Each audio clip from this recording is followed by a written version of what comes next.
expired. You know the commercial, and we've all been there. Those expiration dates are mysterious and frustrating. Did you know a lot of medicine, especially in pill format, is effective long after the expiration date? Think about the possibility of perfectly good pharmaceuticals nearing expiration that could be used to heal and treat people with little to no access to healthcare and medicine. Enter MAP International, a nonprofit who partners with pharmaceutical companies to help shepherd this medicine around the world. Charlie Ero with MAP is here to explain. Let go.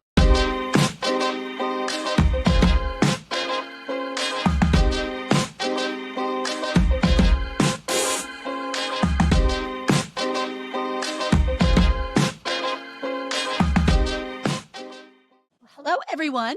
Charlie Ero, welcome to Uncommon Philanthropist. Thank you so much, Rena, for having me on this podcast. I am so glad to be here with you and to learn more about your background. We are friends, and I know you professionally through the amazing organization you work with, MAP International. But I'm excited to just learn more about you. That beautiful picture over your shoulder gives it away about your background. But let's start there about what that's all about and where you're from, Charlie. Okay, that's a good question. I should have taken a different background. So that picture is a picture of an African village, a typical rural African village where you would find house with animals around, and sometimes people cook outside, sometimes they cook inside, but it's a typical rural African village. The reason why I love that painting is that it constantly reminds me that there are people who are around the world who are still living like that every day. And it's just good to know that and appreciate the privilege that I enjoy and the responsibility therein to be able to give back to those people who are still living like that and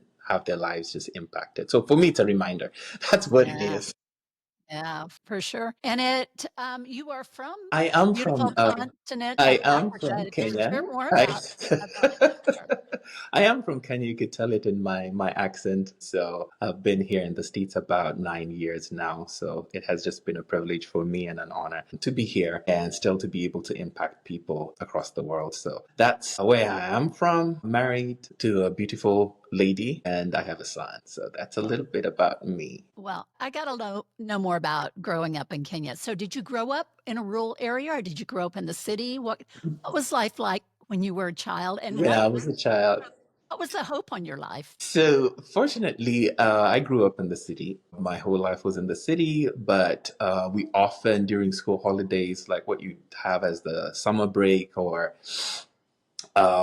spring break, we would go into the village and stay. That's where my grandparents were. So, we would go to the village and enjoy everything fresh, everything live. You would pick your breakfast, go and grab fresh fruit from the trees, go and milk cows in the morning. So your breakfast, a lot of your meals were, farm to table type meals. And so that was always interesting. And just being able to interact with people and interact with family, because there's a lot of family that are there. So almost every other house that you go to is family. So the whole day you're engaged doing different things and meeting different people and playing with cousins and stuff like that. So that was how I grew up. That was my village experience, so to speak, during the school holidays. Then by and large, I was in the city, so very familiar with city life, and had the same amenities as people here have when I was growing up, and so we enjoyed that. And then, like as a young man, did you Uh-huh. feel a call on your life to be in community service, or what was the hope for your life? Yeah, so growing up, there was this disparity that you would see between the city and the village. And they had a lot of fun, we would say, but they not have some basic things that we had, like running water. So we used to go and grab water from a well and bring it to the house just for all the chores that needed to take place. There was an outhouse for a bathroom, that kind of thing. And so growing up, I felt this need, and I felt that if we can help people improve their lives, and for me the trigger was, if if we could help them have food constantly, that they don't have to struggle to access food, then it'll free their minds to start thinking about other things. Hence, that led to my college studies, and I did agriculture, which is very Oh, you different from what I'm did. doing right now. But that was for me the trigger, and I ended up working with a nonprofit in that space for about 10 years, just figuring out how to help communities live better by food production. How do we just make them productive? Leadership, training, and mentoring of children. So those were kind of like the things that happened to me. And we Hey, worked Charlie, directly with people on the ground. if, So it opened up my mind. if I may interrupt you, that nonprofit was called what? It was called Possibilities Africa. Okay. And was that your first job out of college? No, it was not the first job. I tried to do the business for a bit prior Okay. to that, and then worked at a different organization, and then finally landed in Possibilities Africa that was more aligned to my passion. Mhm. So we got to travel several countries and lived in the village with them. And, when you train and you live with people and eat what they eat and sleep in the kind of environments that they sleep, you get a totally different perspective of what it means to live in that community. And you get to value how hard they work to provide opportunities for their families, so to speak. So, yeah. What was the most valuable lesson learned from that experience with Possibilities Africa? Most valuable lesson was that hope exists and sometimes people just need encouragement. It's not that they can't do it, but with knowledge and encouragement, a lot could get done. Mm, that's really good. So it's instilling belief in other people that they can do it Correct. despite very limited resources. That's very interesting insight. Yeah. Yeah. So how did you end up in the US? How I ended up here is, by way of marriage, so to speak. Okay. Met a girl. So my wife has lived in the U.S. for a long time, and we got married, and we lived in Kenya for a bit, and then transitioned and came to the U.S. where her family is. That's how my journey to this side of the world happened. To Metro Atlanta. That's a big shift from Kenya to Atlanta. What was the most surprising thing about being in Atlanta when you moved here? Stateside, most surprising thing I would say, the first thing that hit me was the roads and driving on the wrong side of the road Oh for yeah. me. That was the wrong side. I think that and the fact that everything was accessible and everything was working. Over the years, when you compare, then you feel like everything is working in as much as people here might complain about stuff. Exactly. But things work a lot better to healthcare, greater access to healthcare, and it seems more equitable in terms of just, there's a clinic, there's a health facility, there's a CVS, there are a lot of places within a short distance from where most people live. And so seeing that and just seeing the size of things, and I think the opportunities that exist make the US very unique in that sense that there are a lot of opportunities to grow yourself, a lot of opportunities to do good to others, and a lot of opportunities to serve in different capacities as a volunteer and just engage within your community, engage within your community of faith, engage within your neighborhood. So there's just a lot that happens in terms of opportunities to be able to give back. I think especially where we live in Metro Atlanta, that is very much kind of part of our culture. There's a lot of amazing churches and houses of faith that really doing such tremendous good, not only locally but around the world. And we are an international city. When I moved here in the mid '80s, that was kind of the brand that Atlanta was positioning itself to be, but it has materialized. And that's one of the favorite parts of where we live, that we are truly so international, and that people like you from Kenya are welcomed and just integrate and make the city even more special. Yeah, I think what a lot of people don't realize is the impact that the US has globally in doing good.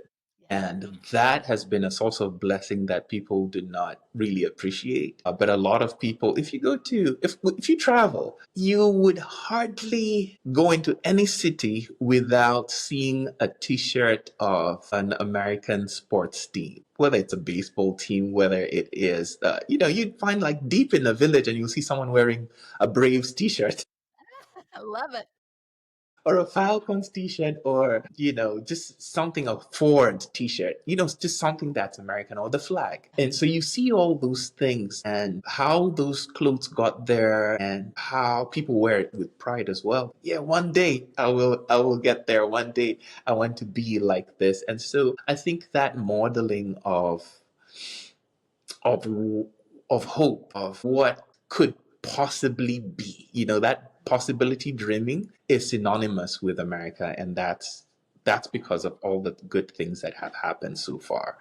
Shout it louder for the people in the back row. We need to just believe in that hope. Well, Charlie, let's shift gears and talk about MAP International because Uh-huh. it is such a tremendous organization, and we could probably spend hours talking about it. But if you could just tee it up and tell us a little bit more about MAP. Okay, good. So MAP International is a 71-year-old organization. So 71 is quite old. And we're a Christian organization. We're a nonprofit that exists to provide medicines and healthcare supplies to people who need it around the world. And we serve any and everybody, irrespective of their country of origin, where they come, their beliefs. We serve everyone because health is a universal right. And so that's what we do. An imperative. Yeah. So I read on your website that the impact that you guys are having in 2024, MAP delivered life saving medicines to 92 countries around the world. That's Correct. in 1 year. How do you even begin to do that?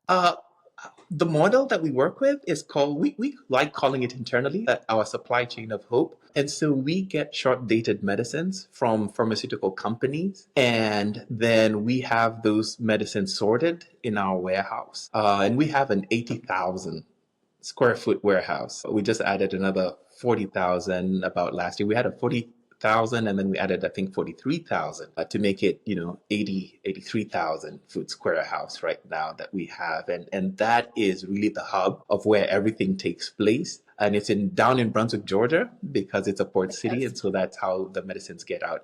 But so we get this medicines from pharmaceutical companies as donations, and then we organize them in our warehouse, and then we have partners on the ground. And these partners, we have close to 300, if not more than 300 partners that we work with on the ground who then distribute this medicines to the people who need it the most, the medicines and the supplies as well. So by virtue of the fact that we're in Brunswick, then everything gets shipped out from there, which makes it very logistically easier for us and more efficient. And then that leads to transformed lives. And so that's really how, in a nutshell, that is our supply chain of hope. So we do this based on the relationships that we have. We build several relationships at very many layers. So we have a team that's building relationships with pharmaceutical companies. We have a team that's building relationships with partners. We have a team that's building relationships with, philanthropy and people to give. And so that's basically what goes on each side and each day at MAP. So every Well, single day, pallets go out you're making it and sound very donations come in. simple.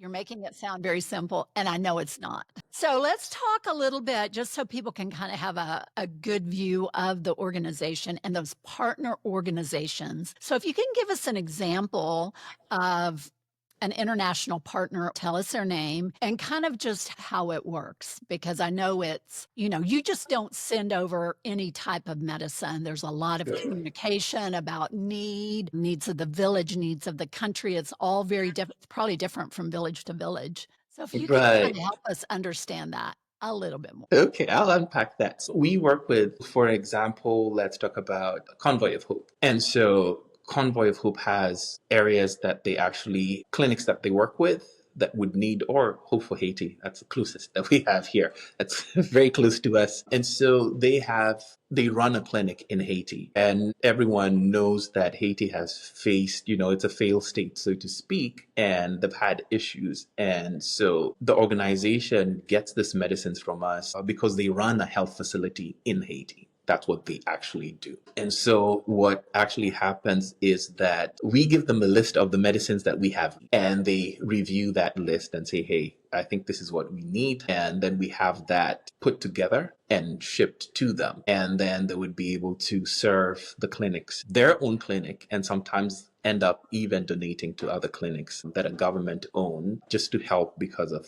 that lack of access. Medicine is distributed at no cost, yes. And just to clarify, that medicine that is near expiration, it is still very much valid, correct? Yes, the medicines have life in them. And so, what really happens when you think about it, it's the medicines would have otherwise been destroyed within the US, and yet there is so much need. So, if it arrives in Haiti with an 8-month shelf life or a 1-year shelf life, then you could imagine the amount of lives that would be saved because of access to that medicine. And it'll be used up because the need is so great. It'll be used up before it even gets close to expiry. And so that impact continues to stretch the value of the medicine to other people who need it, who otherwise would not have access to it. So I saw on your website about how inexpensive it is to deliver that medicine. Can you talk us through kind of the value of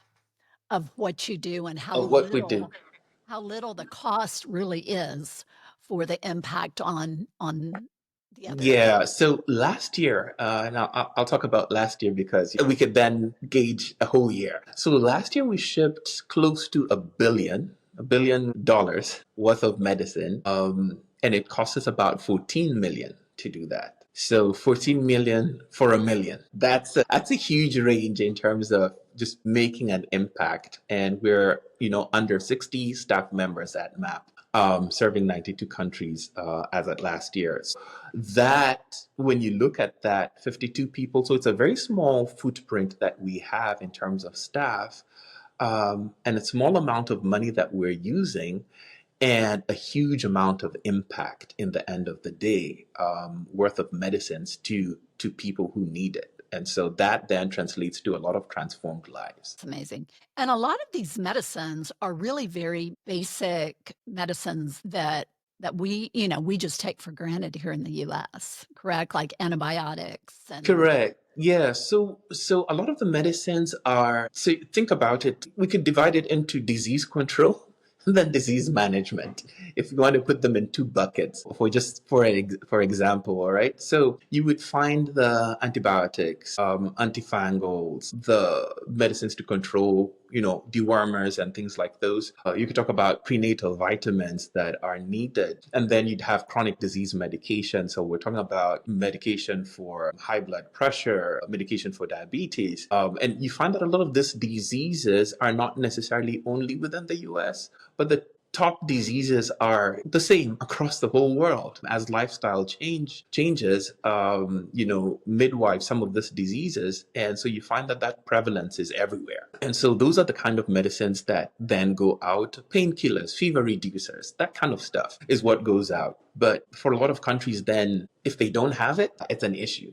Or if they don't have enough of it. So imagine taking half of your antibiotic dose and not completing that treatment. And that's an issue. So for MAP to be able to distribute enough medicine for someone to complete their dose, that changes lives, because there has been an increase in antimicrobial resistance in a lot of people, and, maybe misprescription in a lot of countries of antibiotics for conditions that might not necessarily fit or have value for that particular antibiotic. So having good quality medication to the right people at the right time, I think, is very key. And that's how that impact happens. And MAP, you talk about the transformative power of medicine and how it changes everything. Right. And I think you've done a good job of kind of painting that picture for us. It's amazing how little medicine can really make such a difference. It's developing countries, and I think Developing I think every country is developing. I think there's no country that you go to and there's no construction happening and they're like, oh, we're done.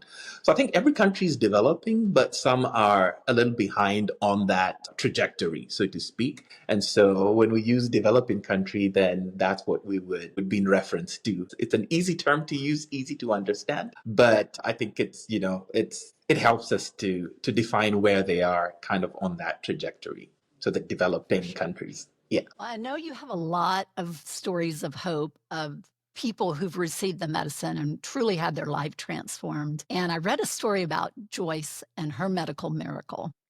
Sure. Can you share more about that young woman who's one of the beneficiaries of that Beneficiaries of medicine? medicine. Yeah, you So just yeah, I'll share it in at two different levels. How that arrived, how she got the assistance that she needed, and that will highlight on a little bit of a program that we also run that was part of that. And so let me pitch it in terms of so Joyce was a 14-year-old girl, right, in Zambia.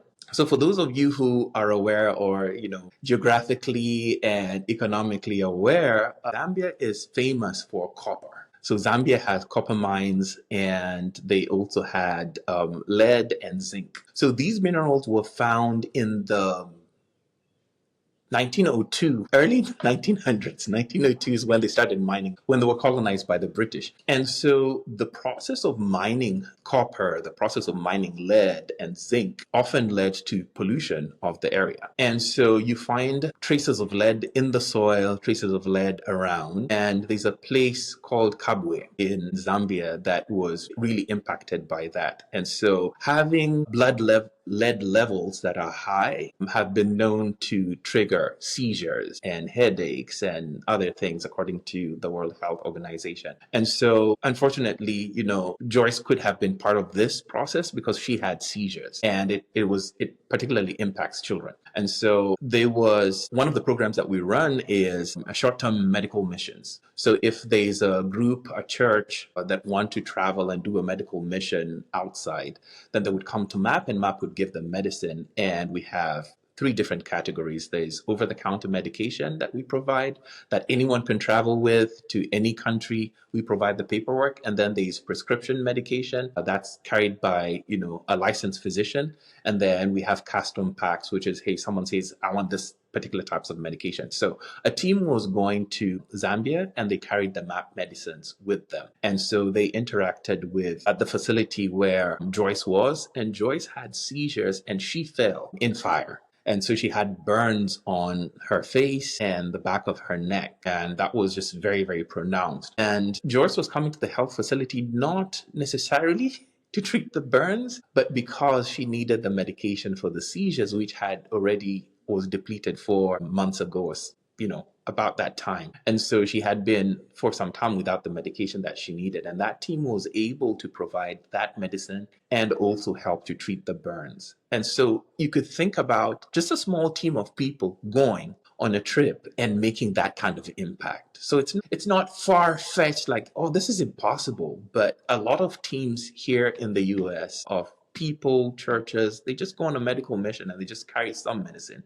And you never know how far that medicine goes in making an impact and changing a life. And so Joyce had that medicine. And so she was able to go back and say, okay, good. Now I know I can manage, she had a seizure medication and she was able to manage that. And so she would grow up that's as a so productive person. amazing. Yeah, and I know those accidents around the fire in Africa are very common because they are cooking around an open fire, Correct. especially in rural villages all the time. Correct. You think of having an open fire and kids being around it, and it just it's a prevalent problem Correct. for a lot of people.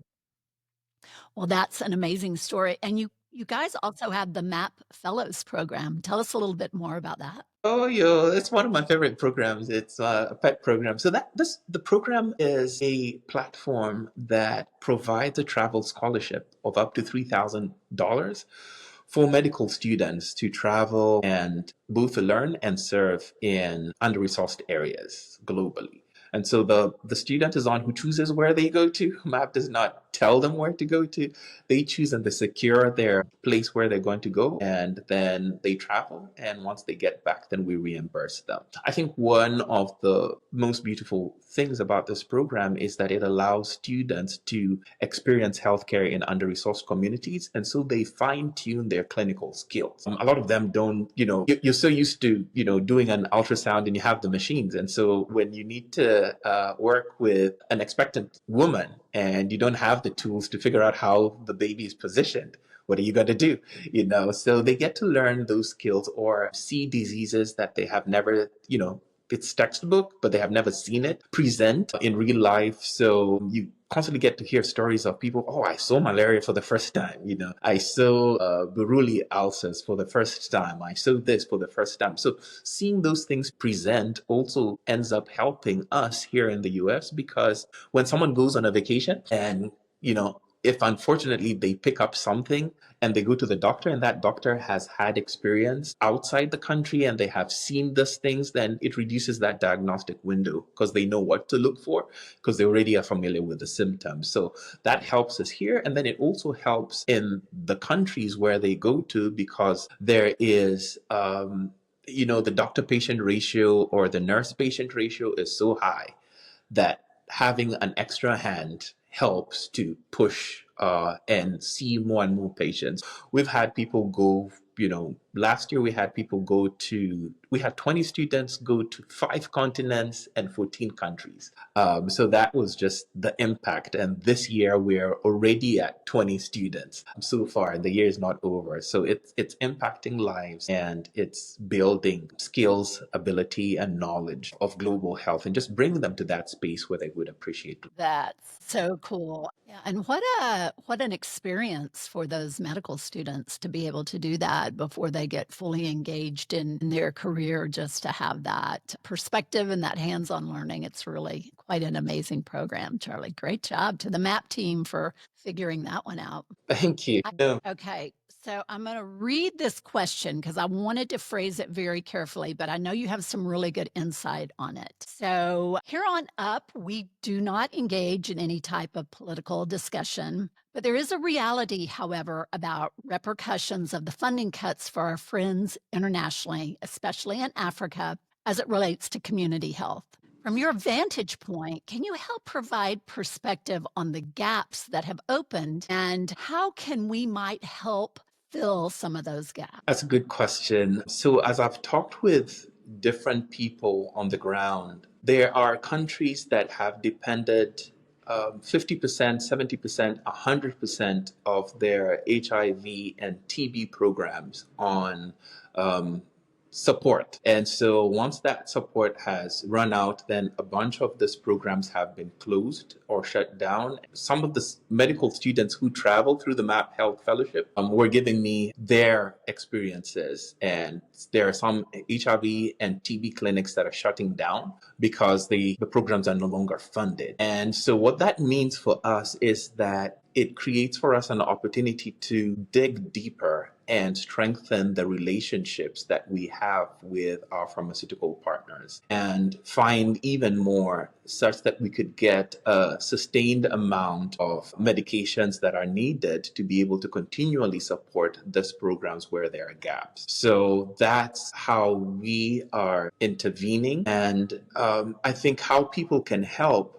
because those two particular conditions need medicine for a longer time. And so the way it works at MAP is when we don't have access to those medications, because, we search among our pharmaceutical partners to acquire these medications. But if we don't have access, then we use the philanthropic dollars that we get to purchase the medicine because life is more important. And so the way then it would tie in with individuals is, hey, feel free to jump on that bandwagon, join our philanthropy, our philanthropic efforts to be able to raise support, to be able to have the capacity to purchase some of those medications if we can't get them as donations from our pharmaceutical partners. So good, Charlie. Change forces innovation. And, that is kind of part of the reason of this effort. It's like, I want people to own some of this stuff. It's like, don't rely on the government to bring the solutions. We can, donate $25 a month to MAP to be dedicated to this effort. A lot of us have the potential to do that. And if you know people, it's raising awareness that there are these gaps that exist now that we as philanthropists can step up and help fill. That's So true. The illustration I love to use best is, again, and this is it's good that we're in, spring heading to summer, but when you're outside in the evening and there's a mosquito, it really bugs you. You have to kill it. And if it happens to get into the house and get into your room, if you travel, especially if you're out of the country, and a mosquito could keep you up the whole night. And I call it the mosquito effect of philanthropy. It's not about giving the big dollars all the time. It's about many people doing something small consistently, like that mosquito, and it's up in your ear and you can't sleep. It just bugs you. It helps you get up. So just like the dream of MAP when MAP began, because there's always a need. And then there's someone who responds to that need. And I think there's so much space for people to respond to needs. And what needs to happen is that to recognize and not tire ourselves thinking that what we are doing is a drop in the ocean. It could be a drop in the ocean, but because the countries that are benefiting from the dollars go a longer way in those countries than they would here. And so that little seemingly drop of water in an ocean of need is making a difference. It is making a difference because if 5 of us, 10 of us, 15 of us do it, it adds up and it creates that change. The other illustration I want to give real quick is, again, of water on concrete. Water, just give it time. Even concrete will start wearing out with water. If there's a constant drip, it just needs to be consistent. Then you start seeing that's how the rocks are smooth. How is it that a stone and water, when you compare in terms of strength, the water has no power. The rock has all the power. But over time, water smoothens rocks. And I think when we rise up in our calling and when we respond to the need that we see in the world out there, then we're going to be able over time to smoothen those rough rocks, to smoothen these conditions that seem, impossible to fix. And it just starts with one drop at a time, $1 at a time. And the more of us do that and we create a river, then we start seeing change. And for us, the change it's not static. It's something that's very dynamic because think about it. When someone has access to that medicine and they recover from a health condition, then they could start being productive. And if they're the breadwinner of that family and they're agricultural, like a lot of the communities that we serve are agricultural in nature. And so when someone can go back to their farm and farm their own food and sell portions of that and educate their children. So it seems like one act, and maybe this is just, a bacterial infection that now got treated. And now they're able to take care of their family for, more years. And the need is so great out there. But it's that individual life that we rejoice in impacting. That individual life. So that's how I would Charlie, think about it. that's so good. So good. And it's all mindset and kind of how you think about things. It's like if you have kind of the opinion, well, what good can I do? But you switch up kind of the intonation of that statement. What good can I do? It's Right. different. Like I I can spare this much money or this much time, and I'm going to put it, I know God's going to use that good and direct me in the right place. So every bit counts. And that, to me, that's the beauty of being an uncommon philanthropist. Philanthropy means love of humanity. We all have that ability. We all have that ability to make a difference in the world.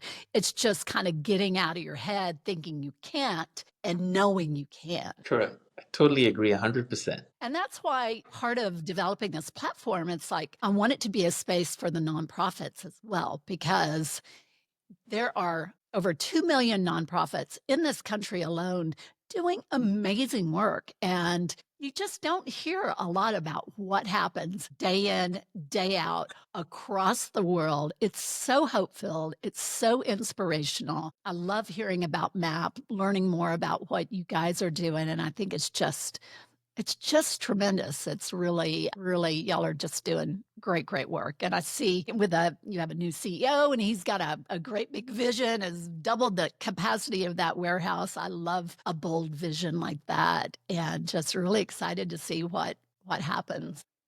Yeah.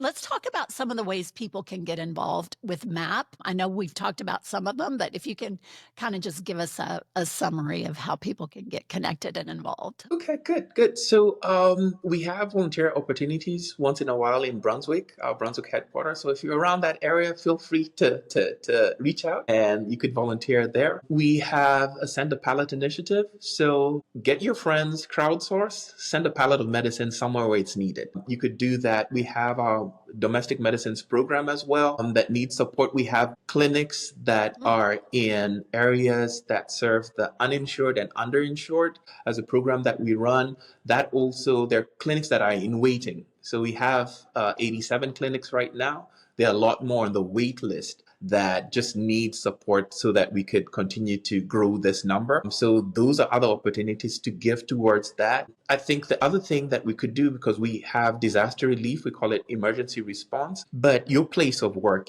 different places as your audience are working in different areas, we depend 100% on volunteers to put our disaster health kits together. And a lot of organizations are doing it as their day of service event where you could come together and in an hour and a half put together 500 disaster health kits. That's something that you could jump on and just, reach out to us and we'll be able to facilitate that for your organization and have a day of service where you're giving back and globally and you're involved in the disaster relief space. And that those kits go both internally and externally, meaning that they serve disasters in the US and those outside of the US. That's another platform that you could do. And if your organization is looking for, or your faith community is looking for someone to talk about global health, then feel free to reach out to us. We're more than willing to come and share about the impact that we're doing on your day of missions. And if you need medicines for missions, we are there. So those are different platforms where you could reach and connect with us and connect us with people who are passionate about global health. And we could see how we could partner together. We're always looking to grow our network and our relationships. It's fantastic. And you touched on one thing that we haven't really talked about, and that's the domestic program.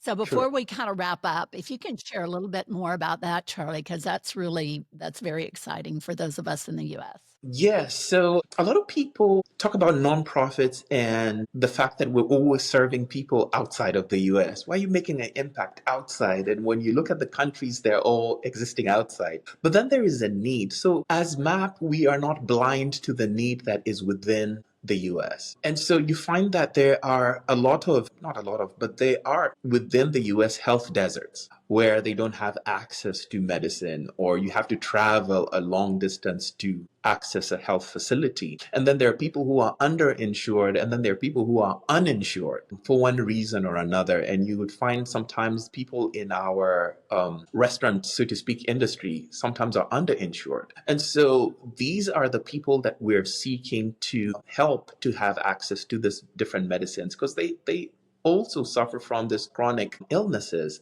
And so we work with 87 clinics as of now in across 7 states in the US. And like I say, that number is growing, but then it's the same model. So we just get this medicines and we get with the clinics and make sure that they have the medicines that they need to continue to serve the people who need it the most, who cannot afford healthcare. And so that is how that program works. And they are, clinics in different places. And so we're also still trying to look for more and more partners to continue driving this agenda forward because I believe that the need inside the country is also great. And we have a great opportunity to continue impacting lives and, restoring hope to people and health. So partner organizations in the US would be churches or community clinics. Correct. Churches, community clinics, corporate organizations, because a lot of corporate organizations also, you see, for a corporate organization, if you are in an area and that area has a free clinic, so to speak, what are you doing to make an impact in your local area? And I think it's a great opportunity for corporate organizations to say, hey, you know what? We will sponsor this clinic. And what that sponsorship means is it doesn't mean that you own the clinic or you will be dictating to the clinic what needs to happen, but it just means that you're a partner in making sure that that clinic has access to medicines and supplies, and that clinic is within your area of reach. So when people are talking about corporate social responsibility or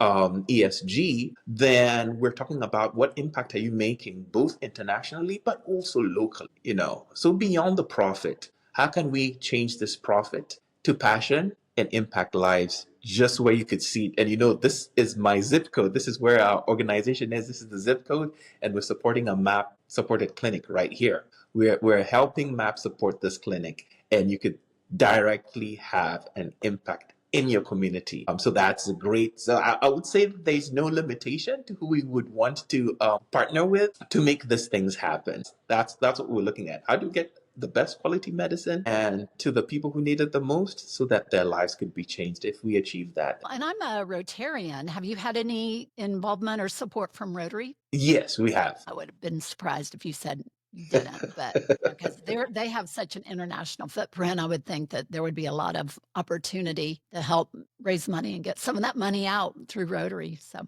maybe we can talk Correct. more about that. Okay, Charlie, one last question for you. So my tagline for Uncommon Philanthropist is let go. And in closing out these conversations, I like people to deliver, how would you say let go? And then if you can just kind of unpack what that phrase means to you and the space you serve in. I alluded to it already, so this is spoiler alert. So I would say let go and let go of the notion that you are too small to make an impact, but we can make an impact in whichever platform that we have, whether it's on social media and advocating for people who don't have access to medicine, whether it's in, philanthropic dollars, whether it's in fundraising, whether it's in serving as a volunteer. I think there is a space for everyone. So let go of the notion that you cannot leave a mark. Beautiful, Charlie. Thank you so much. Thank you for what you do and who all you serve for the one Joyce whose life has been forever transformed by the work of your amazing organization. Keep up the great work and keep in touch. And tell us again what your website is and how people can get in touch with you. The website is very simple, www.map.org. You could find me specifically on LinkedIn as Charlie Ero, and you could also just connect with us. A lot of our website has a lot of information that would be helpful, and so once you access it, you'll be able to reach different teams that run different initiatives that would meet your needs. Okay. Keep up the great work. All Talk right, soon. thank you. Okay, Let go. let go.